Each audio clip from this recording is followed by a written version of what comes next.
I'm Alexandros Megas, artist, hypnotist, magician, shaman, and this is stuff I think about.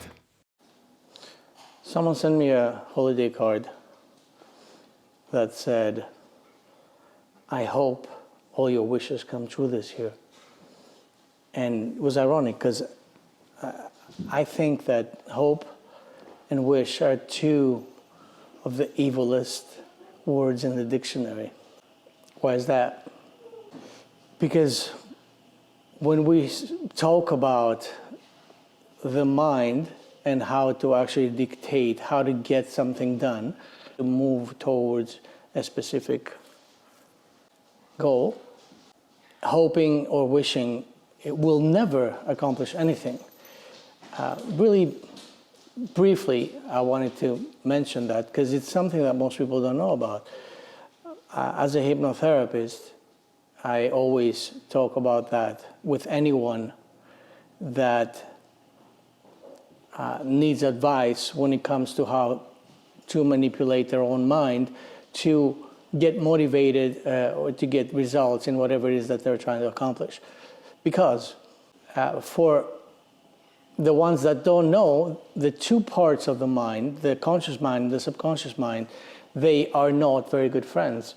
So according to that notion, the conscious mind, that psychology calls the adult, and the subconscious mind, that psychology calls the child, are usually enemies.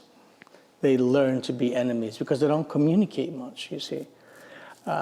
Ironically, however, the child, the subconscious mind, is the one that has all the power. It's our emotional self. It's our world of emotions. It's that which gives us the fuel, the motivation, and the power, the energy to do things.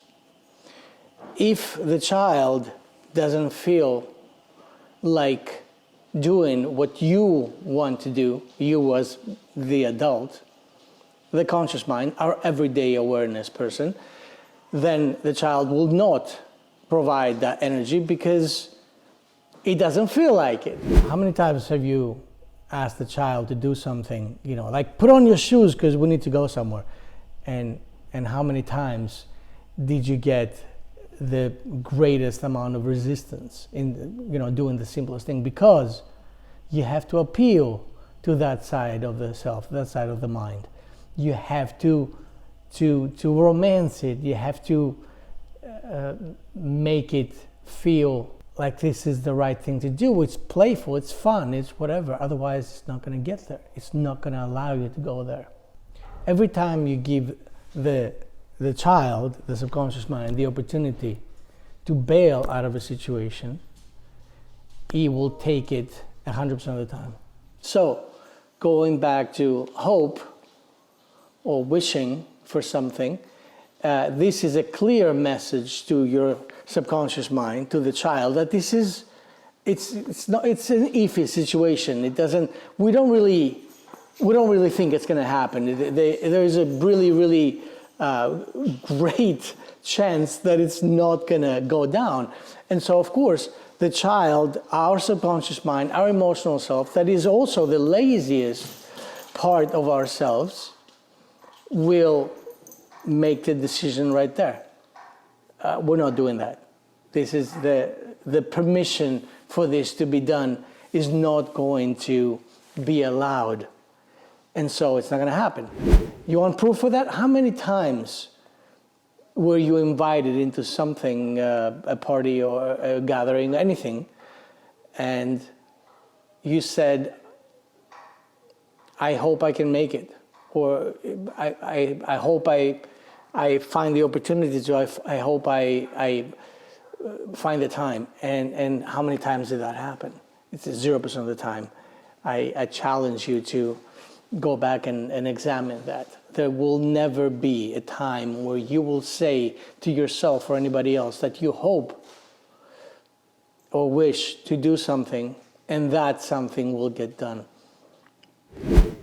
Just a brief understanding about how those two things work. Because, I see that all the time. It just happens. And in our quest to actually improve ourselves, to get things done, to move on with our lives, to become more accomplished, to become more successful in any way that we want to be, those two words must be eliminated entirely from our dictionary, because they are truly evil. What do you think?